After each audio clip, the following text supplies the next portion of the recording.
everyone. Thank you very much for your attending this morning. We're going to be diving into identity and cybersecurity and I suppose the importance as we kind of go through LGR. So by way of introduction, so I'm Mike Simmons. I'm head of cybersecurity and networking over here at Trustmarque Ultima. I'm currently joined by Kamal. Kamal, a quick introduction to yourself, please. Yeah, thank you, Mark. Morning, everyone. My name is Kamal Gashan, and like Mark, I head up the Microsoft security and compliance and identity practice here at Trustmarque Ultima. I'm here to basically co-present the session that we have in front of us today. So over to you, Mark. Perfect. Thank you very much. So we flick on to the next slide. We're going to spend a little bit of time just setting the scene, the importance as to why we're here today. And I think obviously identity, as we kind of alluded to, and you would have seen from the agenda, identity leads everything when we're talking around, these mergers from an LGR perspective. And it's quite clear and plain sighted here that identity is currently the current control plane of everything that we're referring to in terms of what are we classing or what we're going to be classing as modern councils.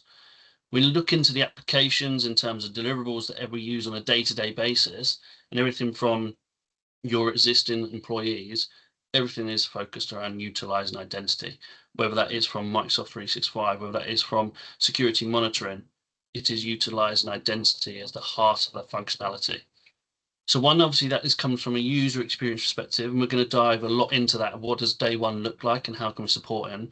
But from a deliverable perspective, the team, the staff, your employees are going to be asking on day one, how can I log in? Can I access the application I need to? Can I collaborate with my teams and my peers? And ultimately, can they do their job? And that's really, really important. And identity is going to really drive that forward from day one success. And obviously, we'll do that from today. But also, it's governed security. Like when we look at the primary attack vectors nowadays, they're all starting with identity. No longer are hackers needing to have credentials. They're being given to by employees nowadays. So no longer is it a case of forcing their way in. It's the fact that they're walking themselves in just through obviously leaked credentials. So it's not only a case of the new modern councils, and apologies, may not be the right terminology, as I know there are a lot of councils that are modern in terms of technology and process, etc. As we kind of bring this together from an LGR perspective, identity is a key part, and it is the cybersecurity that we need to kind of look at. So whilst we can look at buildings, we can look at processes, and we can look at services around the rest of it, we need to ensure that our staff, in terms of they can access systems on day one to ensure that the new organization can simply function from day one. So with that, I'm going to be and hopefully that's kind of landed the scene and talked a little bit around what we're going to cover on for the rest of it. I'm going to hand it over to Kamal, who's going to dive a little bit more deeper into it. Over to you, Kamal. Yeah, thanks, Mark. So I think we just heard why identity leads everything in a reorganization. What I want to do now is to basically share some practical thoughts here and be a little bit practical. And because knowing that identity matters and knowing how to actually get it right across, 5 or 6 councils at once are two very different things. So I'm going to take you through 3 items here as part of kind of my session within this webinar. The first one is the pitfalls that trip almost everyone up. The second one is like how to design access that genuinely works and stays secure on day one. And the handful of moves that reduce the most risks whilst everything is still motion. So the good news is that these are known problems, which means we can get ahead of them. Let's start with the pitfalls. In case if you wonder like, how do we know about these things early on? Because for some of you, LGR is a kind of a new experience. But as a partner, these type of exercises are really common for us because we do these kind of activities in the corporate sector every single year. And in the corporate sector, they're kind of known as M&A activities, so mergers and acquisitions. And And I think as Trustmarque and Ultima, we in the last 8 to 12 months, we are experiencing one as well. So, and I think this is where this kind of the learning and the sharing is coming from. So, without further ado, let's look at the first section, which is the kind of the pitfalls, right? So, I want to share here not literally because it's this is not the cheerful part, but because almost every one of us, every one of these is predictable, and we have, if we don't follow the correct process, correct path, we all kind of create a tripping hazard in this area. And one thing I would say here is that the predictable problem is a preventable one, and if you know exactly where to look. So don't think it as a kind of an advanced warning. Treat it as more like a checklist of things to look for. Moving on to the next slide. So the 6 pitfalls, right? So here are the 6 things that reoccur in nearly every single M&A activity, or we can, start to see this in the LGR activities in the future as well.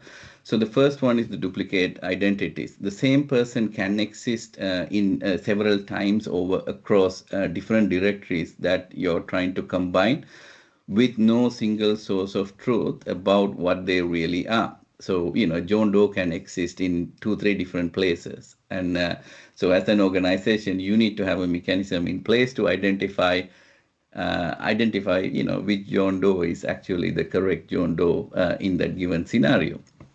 The levers could left behind, like joiners, movers, lever activities go through the roof during this time, and under that pressure, it is the levers that who slip through the net. Someone moves on, and their access simply stays. We have seen this over and over happening in M&A activities. Admin rights get handed out very quickly as well in order to keep the services running, because everybody it's a chaotic experience if you don't plan it well. And the danger here is that these services, these admin rights then will become permanent really quietly in the background, and that will increase the risk threshold for the organization.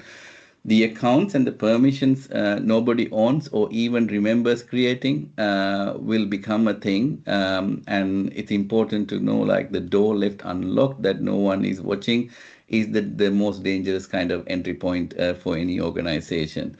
And inconsistent policies as well. So multi-factor here, none there. So because every single council has like a different flavors of policies deployed, no one council is like look alike basically from a policy point of view. So this is also another factor that you need to pay attention to. And last but not least, the most important one is the unclear ownership. When who owns this system is fuzzy, nobody is sure who should grant access, and even worse, that nobody is sure who should take that access away.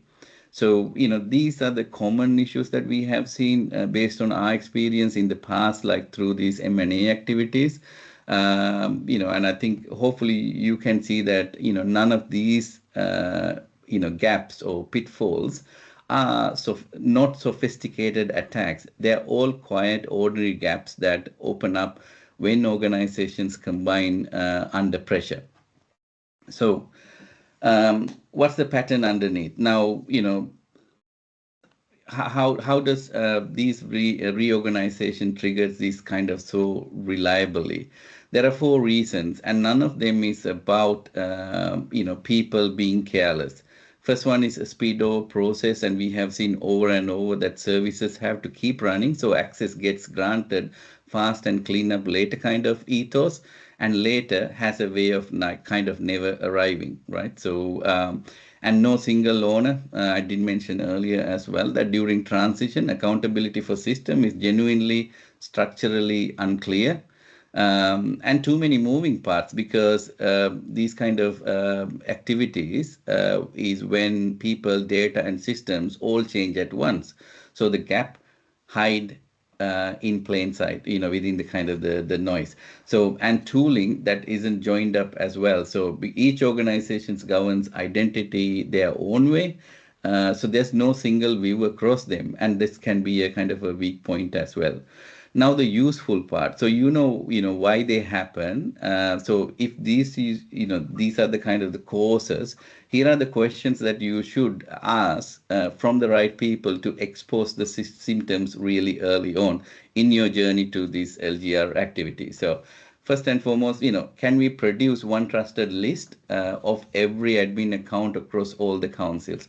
To be honest, the technology has matured to a level that we can do this within matter of minutes. But you got to ask the right question. How many accounts haven't signed in for 90 days or more, and are any of them privileged? Now, we kind of see over and over that many organizations don't have like a access review policies in play actively, and this is where that sort of activities kind of can come into fore.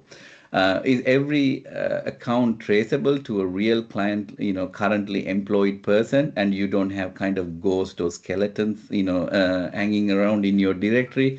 Do all the councils enforce the same multi-factor and device baseline today? And if there is a difference, do you understand exactly what the difference is and who actually has the much better posture security compared to the other councils that are coming together? And last but not least, who signs off new privilege access? It need to be time limited, or are you going to basically grant this access forever? Which is kind of, by the way, not a best practice.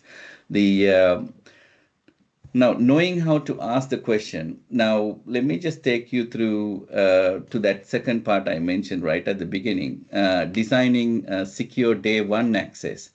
The bigger question is, where I will spend kind of most of my time during these kind of activities, and how do you basically design access so your day one, everyone can actually work securely across councils that haven't merged yet. One thing to be clear here, when I say day one, I just don't mean the first morning of the new, authority, by the way.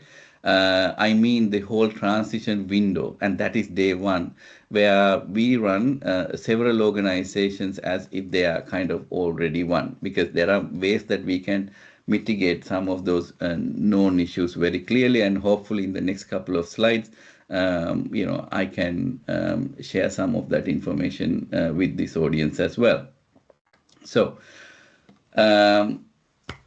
what does good look like? And I think in order for the day one to be secure, and these are the kind of the 6 outcomes that I would like to really highlight, that all need to be true at the same time. People should be able to sign in. What that means is like every transferring member of staff has a working identity from our one. They should be able to reach what they need as well, the apps, the data their role requires, and no more than that. There's no kind of privilege sprawl beyond that limit. Then least privilege holds. So there's no blanket like give everyone everything just to save the time kind of activities happening in the background as well. And no dip in posture. So we expect the same multi-factor conditional access and device trust apply across every councils consistently. And it need to be provable as well. So if somebody asks, if you need to kind of audit something, you should be able to show who has access to what and why from day one. So, and last but not least, the collaboration actually works, because end of the day, people are working, they're doing their day-to-day activities whilst us techie folks basically get all the systems working together. So we have a responsibility to provide a space for people across all the councils can work together without reinventing insecure workarounds, right? And that's the kind of the ethos around here. So what we have observed to date on similar exercises is that under deadline pressure, The security accounts are the ones that quietly get traded off. For the day one to be successful, you need to hold all 6 of them together. And moving on to the next slide, so we will discuss here, how can we do that? Now that you know exactly what we kind of need to do in an exercise like this, how do we get there? So, there's 3 ways to give access, across basically, tenants. But one thing is for sure, you will almost never have consolidated, everything into a single tenant by your vesting day. So the real question is, how do the tenants relate to each other on day one?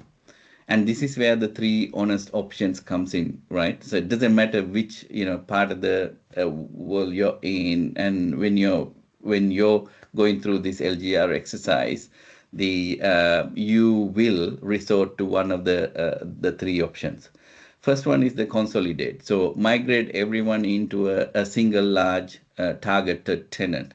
Now, this is the cleanest end state. One model, it's a single model to run, but it requires the highest effort, cost, and risk, and it's rarely ready in time, and that's our experience. The second method is secure coexistence, and this will keep the tenants and connect them really securely, and it is the fastest route to a working day one, and it lets people collaborate across councils. The trade-off is ongoing complexity and the discipline not to let temporary quietly become a permanent thing. However, there is a third option as well, which is the block that's on the right hand side.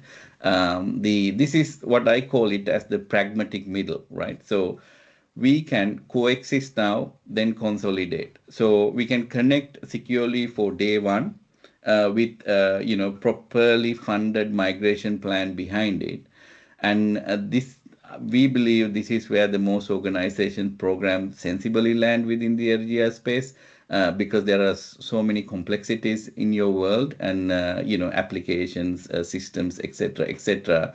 So none of the other 2 methods would not work sensibly due to various reasons. Obviously, we are not here to tell you which one is right.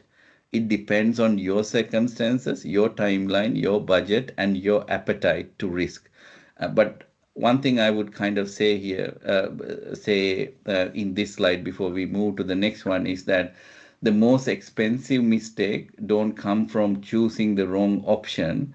Our experience is that they come from never really choosing one, from like drifting into coexistence with no plan and no money, and no sensible idea to basically finish and hit that finish line.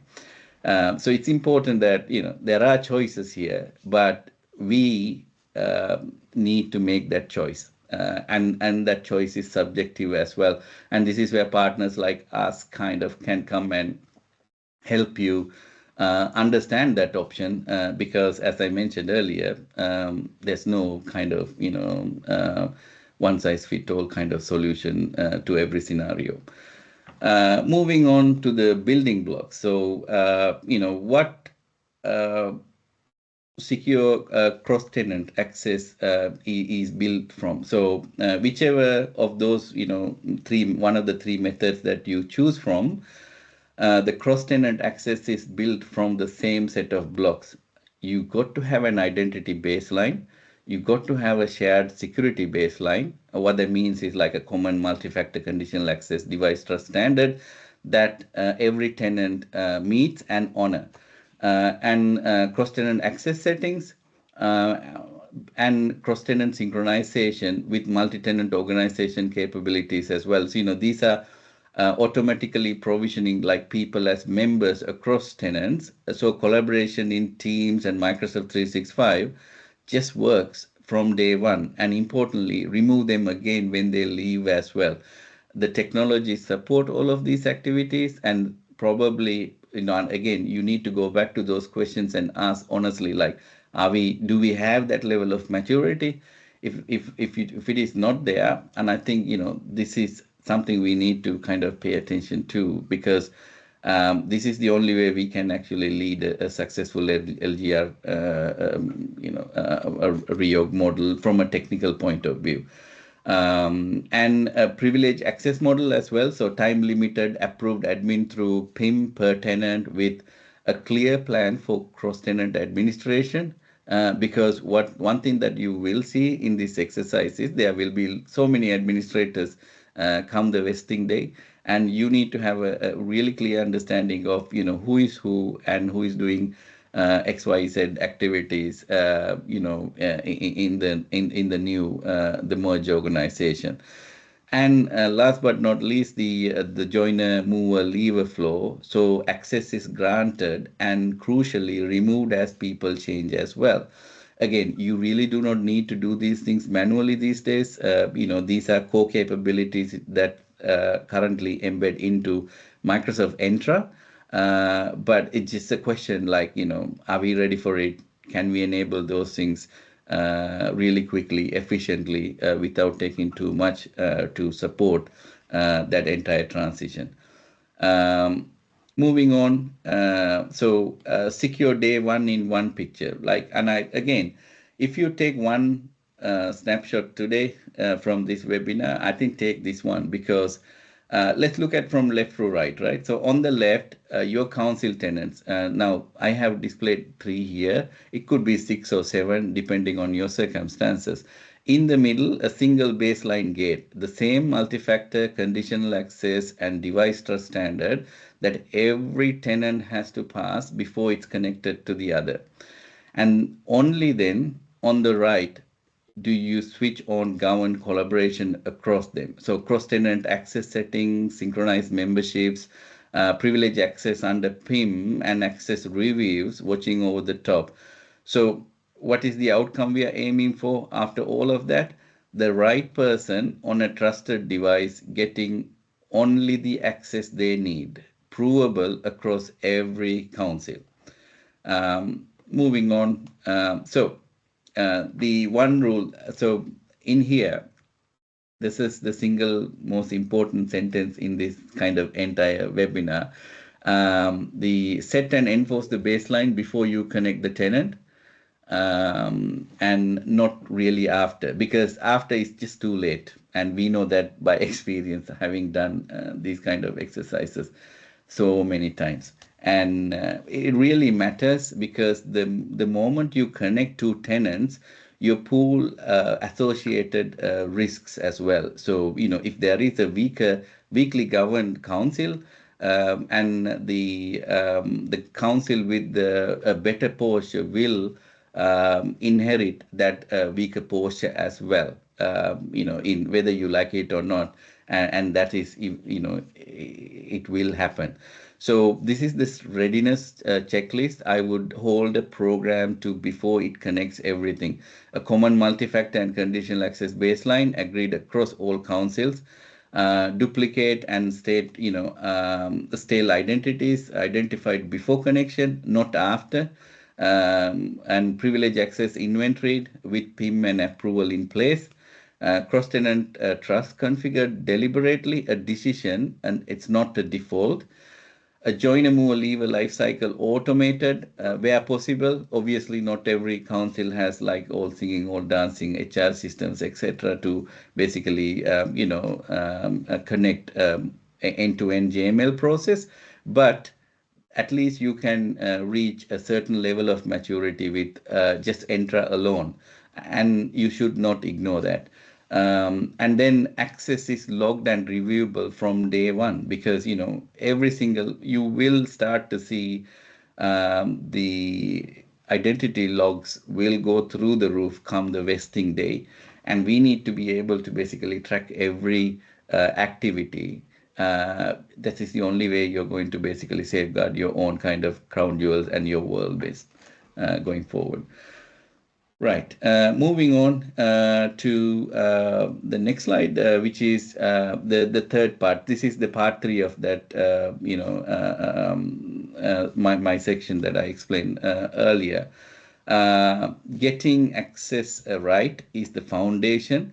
but the transition period itself carries extra risk. So simply because we are changing in that process, and I think it's not a uncommon thing, and you all have heard that attackers know that moment of change are the moment of opportunities, right? And this is why this particular piece is really important. And there had been really high profile attacks in your own vertical in the past. I'm not going to name the names here because, like, if you look at the last 12 to 18 months, you can see that there are really, really high profile cases,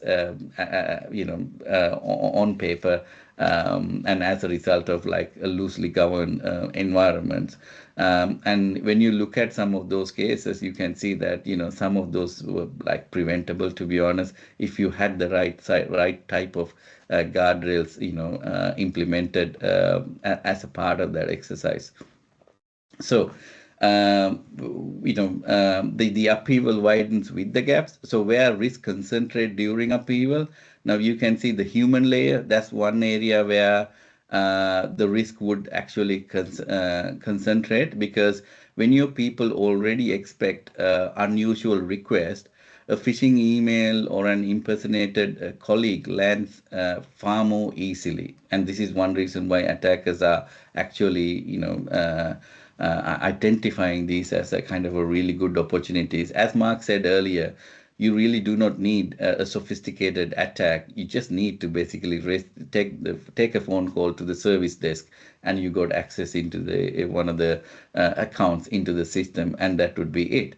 Blurred accountability, and again, gaps go unwatched because no one is sure they own them. So again, this is a paper exercise, by the way, but it's a one really important activity that you need to do nonetheless. The data in motion, the records get migrated and copied faster than the controls around them catching up. Now, the question you need to ask is, do we have a way of monitoring that data, transit, and can we actually safeguard our critical data that we really want to safeguard? And if there are no controls, no systems right now being implemented, and I think it's the right time to look at those things, because that problem is not going to go away. It's going to intensify as we move through this process all the way to the vesting day. Elevated access, the surge of temporary privilege is exactly what an attacker hopes to find, and plain deadline pressure as well. So under the clock, we have seen this over and over. A lot of people would say we will secure it later, and it might actually become the default, but nobody will never return to that. And to be honest, by that time it would be too late to even patch things up. So and I think these are kind of things that I really want to highlight, because based on our experience, these are really key areas that could widen the gap, in an exercise like this. So what do you actually do? So these are the kind of the levers that you can use to reduce the risk really quickly. Again, enforce the deadline, control privilege access, review access if you're not doing it already. Again, one thing we know is that almost all the councils do have M365 E5 licenses, and that packs all these capabilities we talk about today. And the question is, have we enabled those things? Are we using them? Do we regularly do access reviews to catch the orphaned and overscope accounts before an attacker finds them? And if you're not doing them, I think this is the right time to basically ask that question. And do we have a centralized detection and response across the tenant, so nothing hides in the seams between them? And as I mentioned earlier, protecting the data, and that's really important.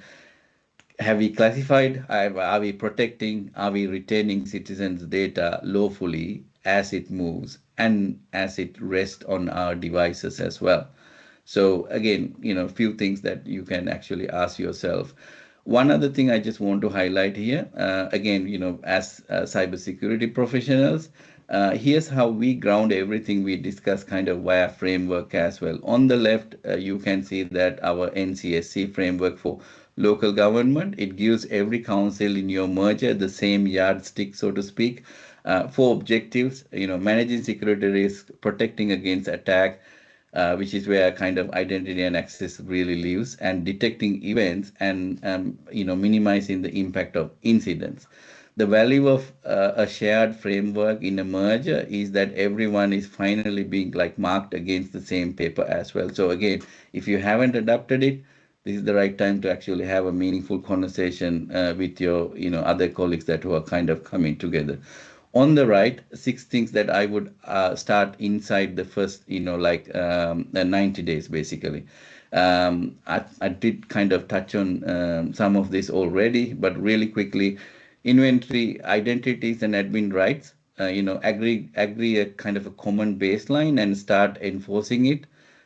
Put privilege access on PIM with approvals.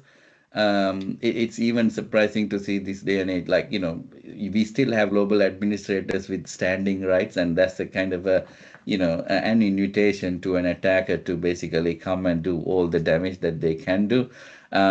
Decide your tenant approach deliberately and rather than basically by drift. And stand up cross-tenant detection for security teams, and more importantly, rehearse the incident response plans as well, because obviously you need to start that incident response plan on paper, but you got to rehearse it. And if you don't rehearse it through the panic, and there can be kind of things will go really uncontrollable. And one thing that we know about some of those high profile attacks that happened in your own vertical in the past was simply down to not informing everyone about an incident response plan. Because one of the really vulnerable places during an LGR activity is your service desk, and you got to find a way to basically educate that crew and protect that crew with all the tools and services that you have within your kind of arsenal. Right.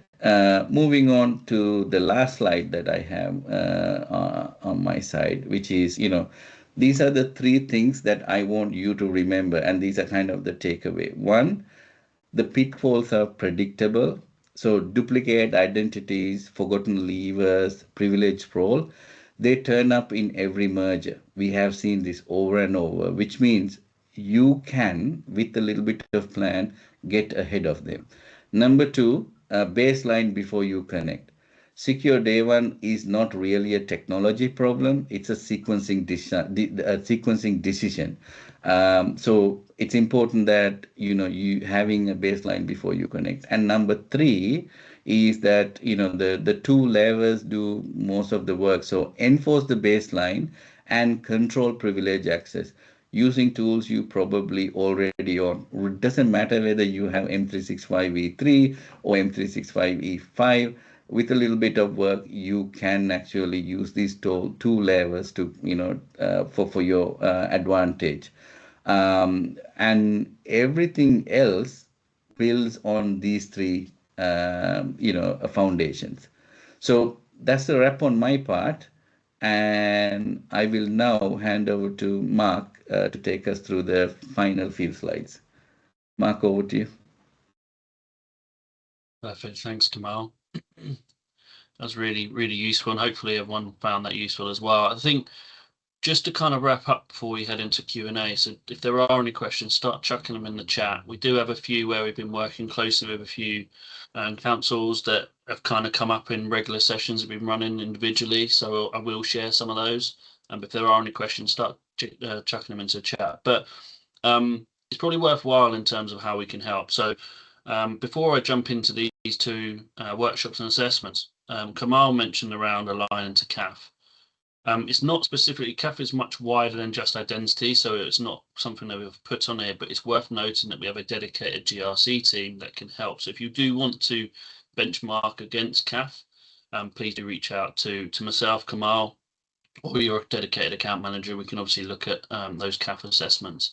But specifically around these two assessments, the Zero Trust Workshop is it's free of charge, but it aligns identity as part of the wider Zero Trust security principles. Whether that's data security, whether that's applications, workloads, whether that's across your networks, we're taking in effectively the whole of the concept, and obviously identity is a massive, massive part of Zero Trust. So we take you through the pros, the cons, the gotchas, where you should kind of really look at some of the pitfalls that we've kind of done, very similar to an identity perspective, but on a much broader scale.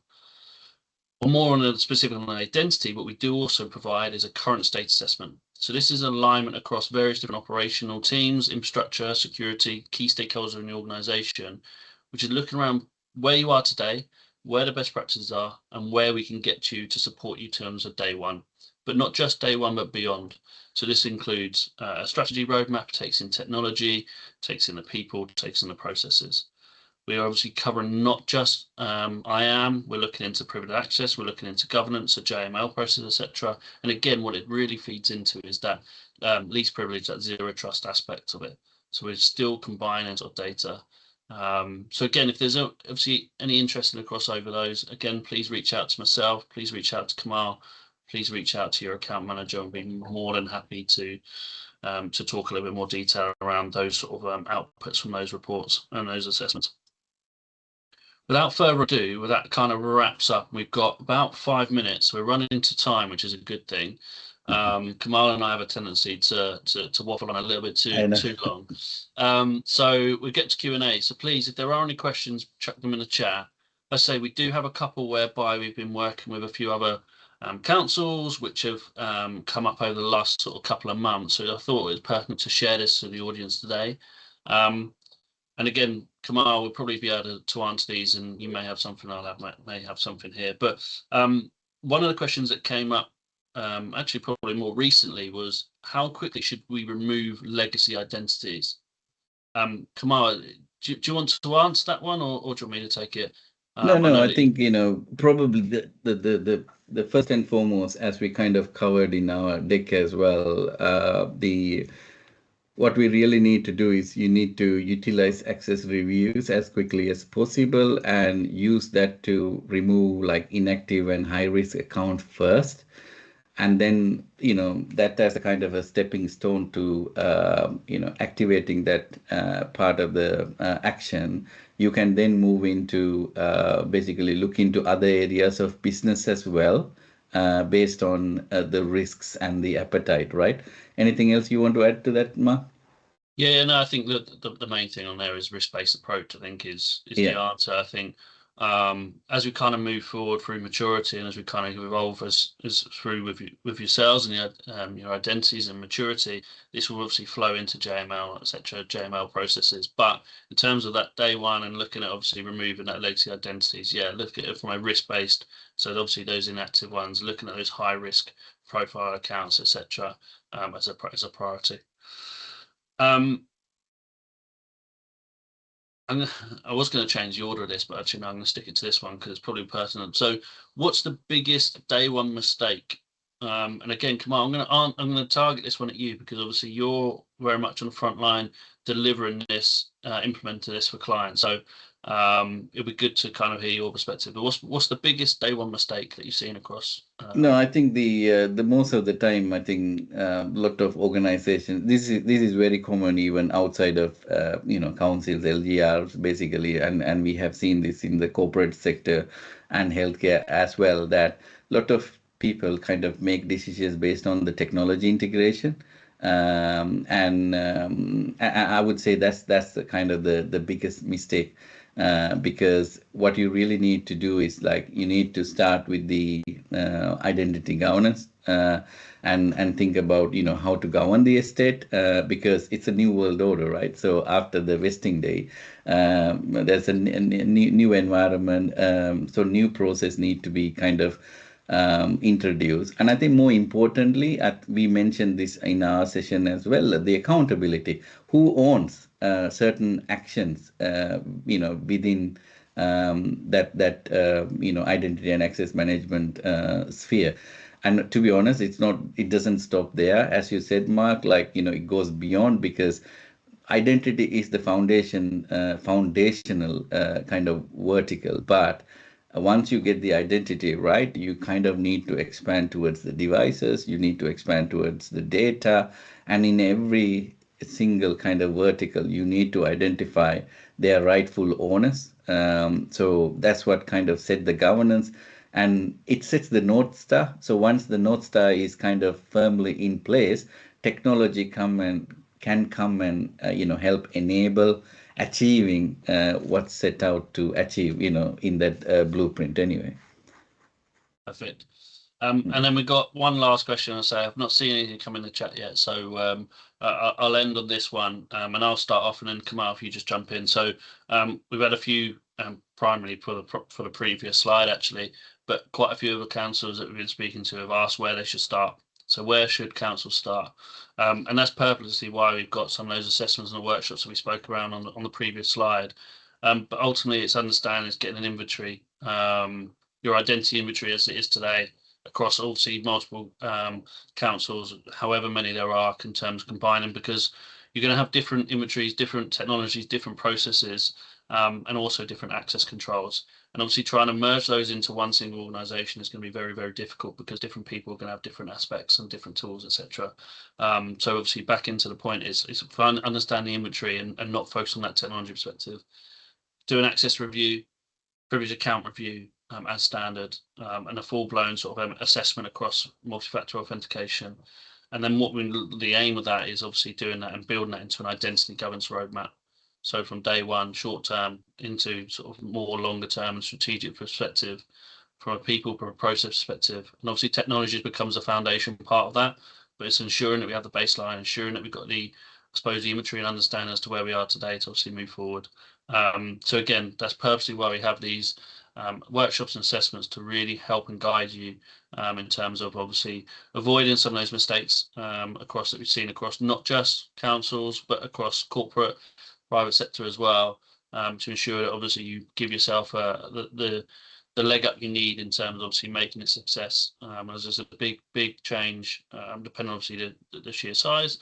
But yeah, so if there's no further or for questions in the chat, which I don't believe there are, I'm also very surprised that we are running to time, which is also brilliant. So without further ado, look, from myself, Kamal, thank you very much for attending, for taking the time out of your busy schedules. We look forward to speaking to you over the coming weeks and months, obviously over the identity conversation. But please do reach out if there is anything else you need support on. And look forward to speaking to you soon. Nice one. Thanks, Mark. And thanks, everyone. Have a good day. Cheers, Kamal. Cheers. Bye.